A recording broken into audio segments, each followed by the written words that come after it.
अनुभवलं त्याला जाऊन विचारा गरिबीचं काय दुःख आहे म्हणून. खूप दुःख आहे गरिबीचं. मुलगी त्या ठिकाणी गरिबीतून कसे तरी दिवस काढत होती, पण काय करावं. काही कालांतराने तिच्या घरचा माणूस सुद्धा व्यसनाधीन निघाला. त्या व्यसनामध्येच तो माणूस सुद्धा निघून गेला. आणि त्या बहिणीच्या घरी आता ती बहिणीच्या घरी फक्त त्या बहिणीला एकुलता एक मुलगा, त्या मुलाला धरून ती बहीण त्या ठिकाणी राहू लागली. लहानाचं मोठं आता त्या मुलाला करायचंय, लहानाचं मोठं शिक्षण आहे, काबाळ कष्ट आहे, घरी राहण्याकरता सुद्धा व्यवस्थित जागा नाहीये. अशी परिस्थिती त्या बहिणीवरती उडवली. डोक्यावरचं जे छत्र होतं बापाचं तेही निघून गेलं पोराच्या. बहिणीला सुद्धा वैधव्य प्राप्त झालं. अतिशय दुःख त्या ठिकाणी बहीण व्यतीत करत होती. काय सांगावं. भावाच्या मुलाचं लग्न त्या ठिकाणी ठरल्या गेलं. त्या बहिणीच्या भावाचं लग्न मोठ्या थाटामाटामध्ये ठरवलेलं आहे. बहिणीच्या भावाच्या मुलाचं लग्न, भाच्याचं लग्न मोठ्या थाटामाटामध्ये ठरवलं. भाऊ गावामध्ये पत्रिका घेऊन आला, पण गरीब बहिणीच्या घरी आला नाही. गावात श्रीमंत लोकांना भावांनी पत्रिका देऊन टाकल्या, पण गरीब असणाऱ्या बहिणीच्या घरी आला नाही. कारण त्याला असं वाटत होतं, माझ्या घरी सगळे श्रीमंत लोक येतील, पाहुणे राहुणे सगळे श्रीमंत येतील, आणि ही माझी गरीब बहीण जर त्या श्रीमंत लोकांमध्ये जर आली तर ही एखाद्या दासीप्रमाणे दिसेल, नोकरानी प्रमाणे दिसेल. म्हणून त्या बहिणीला त्या भावानी पत्रिका दिली नाही. बहिणीच्या गावात जाऊन पोचला, पण बहिणीला पत्रिका दिली नाही, सांगितलं सुद्धा नाही. भावानी श्रीमंत लोकांना पत्रिका दिल्या. कानोकानी कोणी महिला आल्या, त्या बहिणीला सांगून राहिल्या, आई तुझा भाऊ आला होता ना गावात, पत्रिका दिली नाही का तुला? अगं तुझ्या भाच्याचं लग्न आहे, मोठ्या थाटामाटामध्ये लग्न करण्याचं ठरवलेलं आहे. ती बहीण सांगायला लागली, काय सांगू मावशी, काय सांगू आत्या, काय सांगू काकू. माझे मायबाप जोपर्यंत जिवंत होते ना, तोपर्यंत माझी सर्व व्यवस्था आणि सर्व बरोबरी होत होती. मायबाप गेल्याच्या नंतर या जगात लेकीचं कोणीच नाही. लेकीच्या डोळ्यामध्ये गर्व अश्रूच्या धारा आल्या. ज्या आईनं निरोप आणला होता, ज्या काकून निरोप आणला होता, कागद तुझा भाऊ तुझ्या गावात आल्यानंतर आला नाही. बहिणीची झालेली अवस्था त्या ठिकाणी त्या काकूच्याही डोळ्यामध्ये अश्रूच्या धारा व्हायला लागल्या. शेवटी त्या बाईनं उत्तर दिलं, बाई तुझ्यावरती कठीण समय, हा गरिबीचा समय आहे, कठीण समय आहे, जाऊ दे. हाडाचे काढ करून रक्ताचं पाणी करून आता या तुझ्या एकुलत्या एक लेकराला शिकव, याला खूप मोठं कर. पण मी तुला वचन देते ग, एक दिवस तुझं एवढं पालटून जाईल, हे जग तुझ्या पोराचं फक्त श्रीमंती पाहत राहील. मी तुला वचन देतो.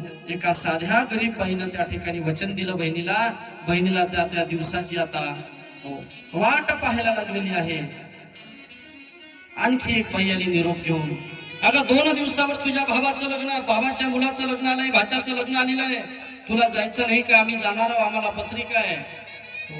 काही लोकांना सवयच असते, जखमीवर मीठ टाकण्याची सवय असते. काही लोकांना असतातच, गाव परत गल्ली परत असतात. आल्या 2-3 बाया, अगं 2 दिवसावर तुझ्या भाच्याचं लग्न आहे, आमच्या सोबत चालशील का? नेणं नव्हतं त्यांना सोबत, पण तरी सांगायला लागल्या, 2 दिवसावरती तुझ्या भाच्याचं लग्न आलेलं आहे, आमच्या सोबत चालशील का? तिनं सांगितलं, काकू मी माझ्या परिस्थितीनुसार मला आता पाहू द्या, मला खाली हात जाता येणार नाही. ती बहीण एका सावकार काकाकडे जाते, पैसे तर जवळ नाहीये, भावाच्या घरी जायचं, एक अहेर न्यायचा आहे. सावकार काकाच्या कडे गेली आणि काकाला म्हणू लागली, काका रात दिवस तुमच्या शेतात काम करीन हो, भावाच्या घरी लग्न आहे, माझी भाड्याची व्यवस्था नाही, भाड्याची सोय नाही. तुम्ही एक काम करा, मला 2-3 हजार रुपये तुम्ही द्या हो, मी शेतीमध्ये राबून तुमचे पैसे काटून देईल काका. सावकाराला माहिती होतं, माणूस गेल्याच्या नंतर सुद्धा किती प्रामाणिकपणे ही बाई जगत होती. माणूस गेल्याच्या नंतर सुद्धा प्रामाणिकपणे जगून लेकराच्या शिक्षणाकरता धावपळ करत होती. कधी स्वतः ती माय उपवाशी राहत होती, पण लेकराला मात्र त्या ठिकाणी उपवाशी ठेवत नव्हती. असं दुःख तिच्या जीवनामध्ये प्राप्त झालं होतं.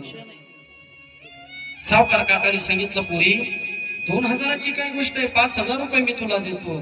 त्या बाईनं सांगितलं, काका एवढ्या पैशाची आवश्यकता नाही हो, जेवढी आवश्यकता आहे तेवढीच द्या. 2 हजार रुपये पुरे झाले. बहिणीनं 2 हजार रुपये सावकार काकाकडून घेतली आणि तिथून बाजाराच्या दिवशी बाजारात गेली, पैदल गेली बाजारात. हो, खर्च सुद्धा झाला नाही पाहिजे म्हणून बाजारामध्ये पैदल गेली. बाजारामध्ये जाऊन एका दुकानामध्ये गेली, कपड्या लत्त्याच्या दुकानात गेली, कपडे काढले, भावासाठी कपडे काढले. वहिनी साहेबांकरता साडी काढली. महाग असणारे कपडे त्या ठिकाणी बहिणीनं घेतले, थैलीमध्ये टाकले. त्या दिवशी बाजार नाही केला. पोरानं आईला सांगितलं होतं, आई मला पेढा घेऊन येशील. आईनं पोरासाठी सुद्धा पेढा आणला नाही. आईनं फक्त भावाच्या घरी लग्न आहे, फक्त भावाचा आहेर घेतला आणि तिथून आपल्या घराकडे निघून आली. आणि पहा, नानमुख ज्या दिवशी होतं, नानमुखाच्या दिवशी ती बहीण आता घरातून निघाली. पोराला सांगलं म्हणे, बाबू आजच्या दिवस शाळेत जाऊ नको, चल आपण मामाच्या घरी जाऊया. पोराला तर फार आनंद झाला. हो, अतिशय आनंद झाला. आई किती वर्ष झाले बाबा असताना मामा यायचे, आता आपल्या घरी का येत नाही. आईला त्या ठिकाणी लेकरांना प्रश्न केला.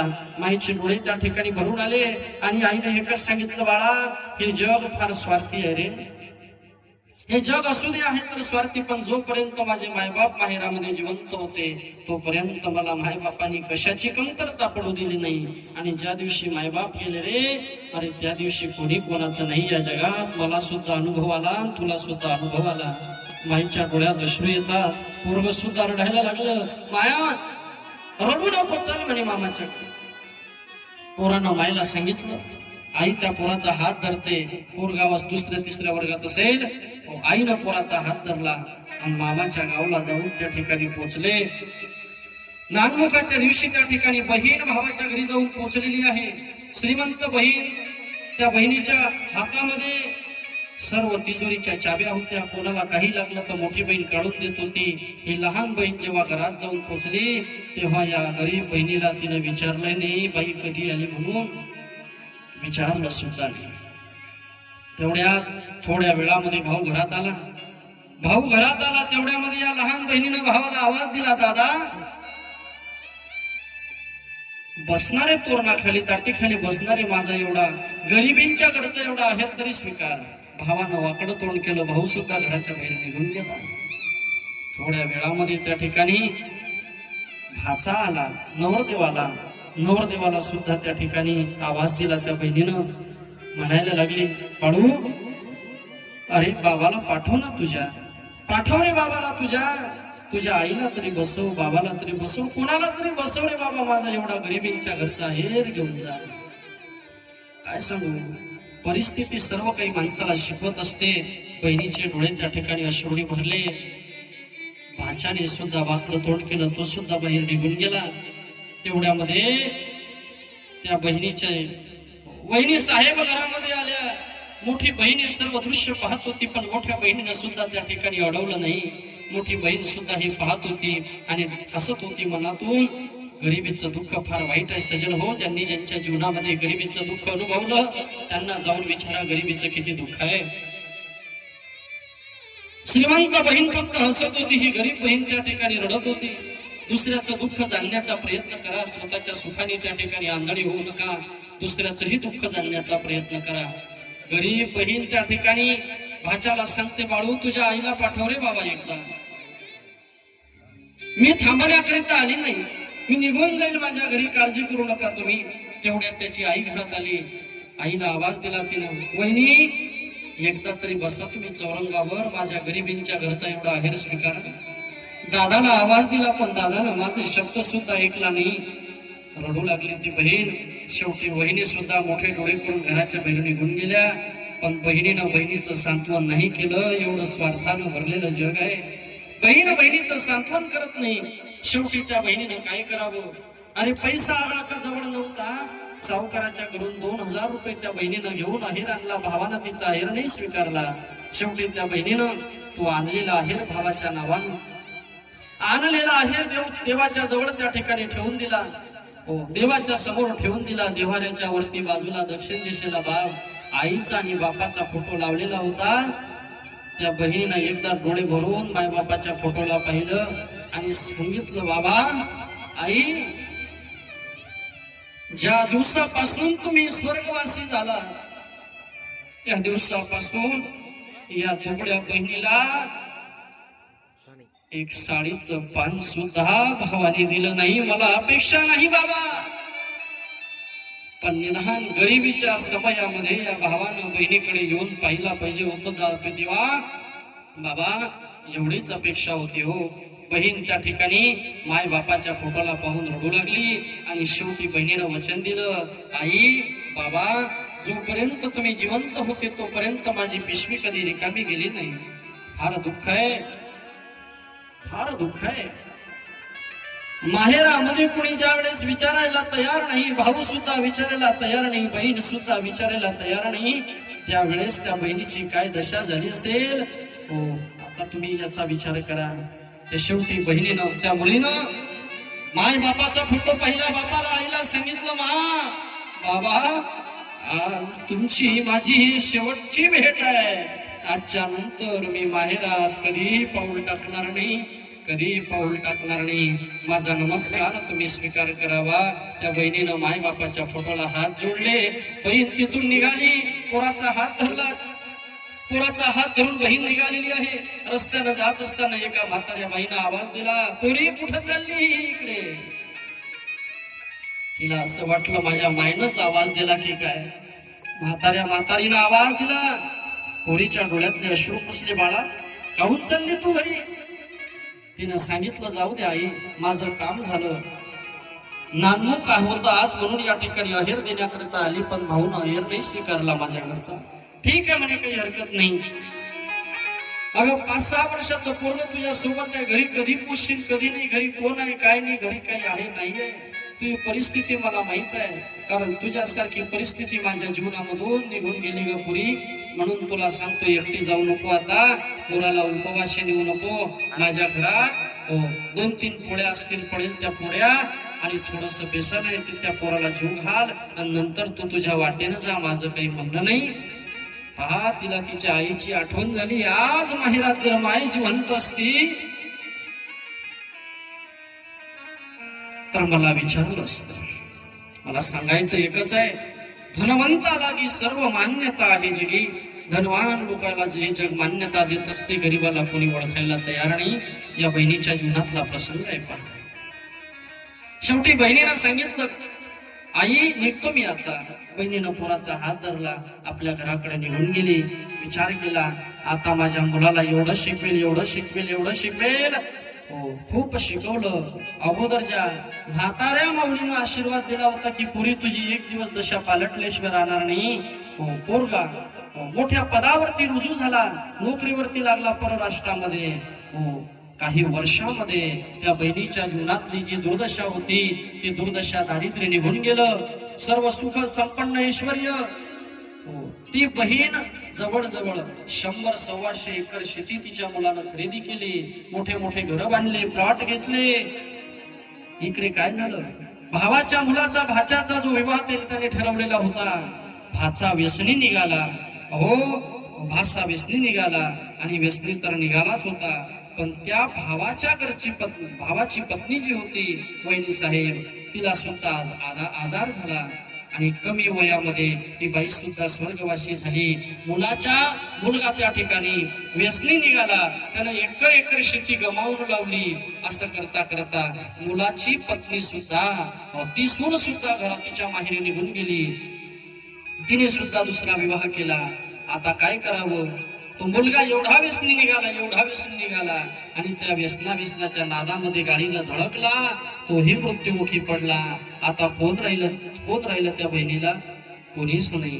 कोणीतरी जाऊन सांगितलं या बहिणीला, जिचा अपमान केला होता तिला सांगितलं, ताई अगं तुझ्या भावाची दशा लय खराब झाली ग. ते विचारायला लागले, काय झालं असं? तो भाऊ तर मला विचारायला पण तयार नव्हता, पण माझ्या दादाची काय अवस्था आहे. काही लोकांनी, काही बायांनी सांगितलं, तुझा भाऊ फार दुःखात आहे ग. अगं कमी वयामध्ये त्याची पत्नी मरण पावली, मुलगा मरण पावला, सून सुद्धा माहेरी निघून गेली, कोणी त्याला उरलं नाही. त्याच्या दारात जातो. अरे 50 एकर शेती होती, त्यातलं दास राहिलं नाही. त्याच्या दारात जातो आणि विचारतो, आई आहे काय भाकर द्या मला. बहिणीनं फक्त एवढंच ऐकलं. ज्या बहिणीचा अपमान झाला होता ती बहीण भावाच्या शोध घेत ते माहेरात गेली. तिनं वचन दिलं होतं माहेरात पुन्हा येणार नाही म्हणून. त्या भावाची भेट घेतली. भावाच्या अंगावर फाटके कपडे होते, मळलेले कपडे होते आणि त्या भावाला पाहिलं बहिणीनं, कळकळून मिठी मारली. दादा कोणीच नाही उरलं का रे तुला? चल माझ्या घरी आहे, तुझा जीव तोपर्यंत मी तुझा सांभाळ करते. ती बहीण भावाला जगवते, ती बहीण भावाला आपल्या घरी घेऊन जाते आणि पहा भावाला त्या ठिकाणी सांभाळते. शेवटच्या श्वासापर्यंत भावाची बापाप्रमाण त्या ठिकाणी पोरगी मुलगी ही बहीण सेवा करते. मला सांगायचं एकच आहे, माणसाची आई जीवनातून गेल्याच्या नंतर आईची जागा जर कोणी भरून काढत असेल तर सांगतो सज्जन हो, यातून काहीतरी घेऊन जाण्याचा प्रयत्न करा. आई गेल्याच्या नंतर आईची जागा जर जगतामध्ये कोणी भरून काढत असेल तर तिला बहीण म्हणतात. त्या बहिणीचा आदर करायला शिका.